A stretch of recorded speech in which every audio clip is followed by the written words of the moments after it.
Deuxièmement, il faut avoir beaucoup de culot. Allez-y, osez.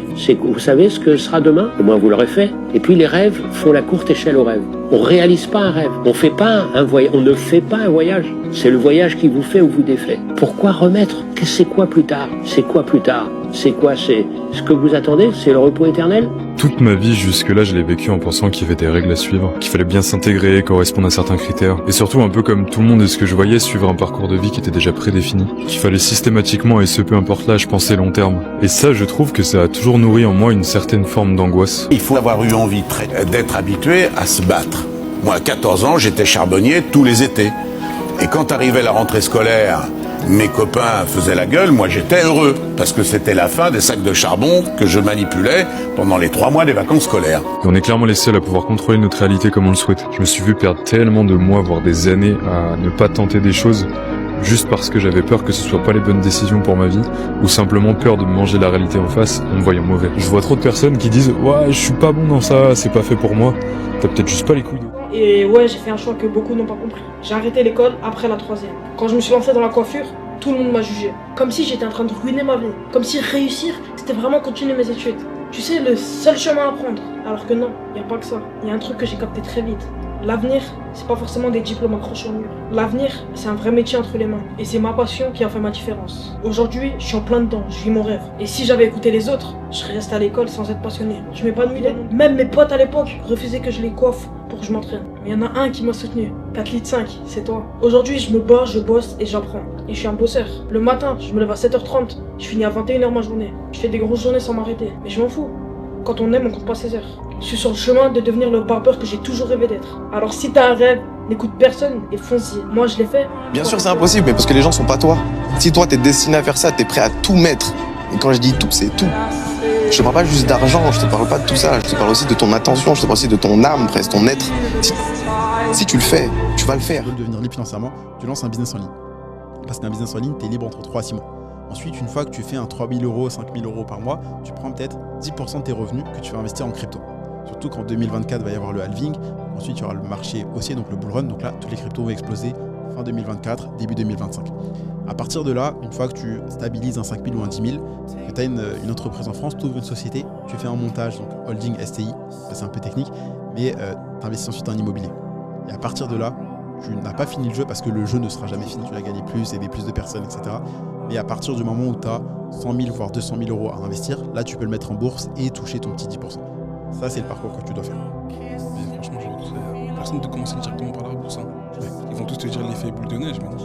La bourse, tu vas pas commencer avec 1 000 euros, mettre 1 000 euros en bourse. C'est inutile. 100 euros par mois, 100 euros par mois, 100 euros par mois. C'est pas comme ça que tu vas devenir financièrement, c'est pas avec la bourse. Il faut commencer par générer du cash flow. Que tu vas investir, mais c'est pas, tu fais l'inverse. N'écoute pas les critiques des gens dont tu n'écouterais pas les conseils. Retiens ça et bloque là-dessus. Quand je vais à un endroit, j'attends pas d'avoir les gens derrière moi. Je suis capable d'y aller tout seul. Et donc, s'il y a du monde derrière, tant mieux. S'il y a personne, c'est pas grave. J'irai quand même. J'en ai rien à foutre de montrer aux gens qui je suis parce que je sais qui je suis. Il y a des gens qui doivent montrer quelque chose à propos d'eux parce qu'ils sont perdus. Puis en fait, plus t'es particulier, plus le jour où ça marche, tu deviens plus difficile à remplacer en fait. D'être différent. Au contraire, je pense qu'il faut accepter ce qu'on est et miser là-dessus parce qu'en fait c'est le seul truc sur lequel tu peux miser vraiment, c'est le fait que tu sois différent. Et j'ai envie de dire à tous ceux qui doutent qu'il vaut mieux se tromper. Déjà tu vas apprendre pour la prochaine fois, tu vas rectifier le tir, tu vas peut-être te tromper, qui est une chance immense de te tromper. Celui qui essaye, il se trompe parfois, celui qui essaye pas, il se trompe toujours. Donc fais, tu comprends. Pour être riche quand on est jeune, on ne le fait pas, parce que ça n'existe pas. La majorité des jeunes qui sont riches que vous voyez entre 16 ans et 30 ans, ils sont privilégiés. Arrêtez de vous comparer parce que vous n'êtes pas dans leur situation. Si vous voulez avancer dans votre vie, vous devez regarder ce que vous avez à votre disposition là maintenant tout de suite. Vous n'avez pas l'argent de ces personnes-là. Vous n'avez pas le temps de ces personnes-là. Vous n'avez pas le réseau de ces personnes-là. Mais ce que vous avez comme point commun avec ces personnes-là, c'est Internet. On est littéralement en train de vivre dans une époque où vous pouvez demander à une intelligence artificielle de vous accompagner dans tous vos projets. On vit dans une époque où le savoir est illimité. Vous allez sur votre téléphone, vous demandez à une IA, c'est gratuit, de lire les développements personnels, de vous coacher pour obtenir un bon mindset et une bonne discipline, ensuite lui demander les compétences les plus importantes et les plus marketables aujourd'hui. Bref, brainstormer avec cette intelligence artificielle pour vous trouver des idées de business, ou d'optimiser la vôtre pour qu'elle soit marketable, et ensuite vous vous lancez. Je sais, plus facile à dire qu'à faire, et tout le tralala, et toutes les excuses. S'il y a bien une chose que je peux vous dire, c'est que je suis heureux dans la vie. Et ça, c'est parce que j'ai arrêté il y a des années de me comparer aux autres, et que j'ai commencé à regarder ce que j'avais à ma disposition pour avancer dans la vie. Et non, ça n'a pas été facile comme parcours. Et vu le monde dans lequel on vit, je sais que je ne suis pas au bout de mes surprises, mais je me prépare au quotidien pour la suite, et j'espère que vous aussi. D'ailleurs, je parle du bonheur. La technique de riche la plus puissante, c'est d'acheter des entreprises qui ne grandissent pas. Si par exemple quelqu'un achète une entreprise qui vaut 10 millions d'euros, il va mettre 1 million de son propre argent, il va trouver les 9 autres millions auprès de la banque, auprès d'investisseurs, auprès de firmes de LBO. Donc il possède 100% de l'entreprise malgré le fait qu'il a investi seulement 10% de la valeur de la boîte. Et si l'entreprise grossit seulement de 5% tous les ans, on pourrait croire que c'est pas beaucoup. Alors qu'en fait, ce petit 5% fait que l'entreprise vaut 10,5 millions. Quant à la dette, elle est toujours de 9 millions. Ce qui veut dire que l'investissement qui valait à la base 1 million vaut désormais 1,5 million. Mais le truc, c'est que le business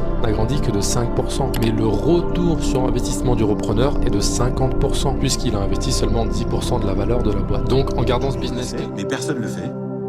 La meilleure manière d'investir, c'est d'acheter des actions. Tout le monde le sait. Depuis 120 ans, le truc qui marche le mieux, c'est les actions. Mais personne ne sait comment investir dans des actions. C'est normal. C'est vachement dur. Moi, je sais même pas où on achète une action. Tous ceux qui vous disent... J'ai 38 ans, je sais même pas.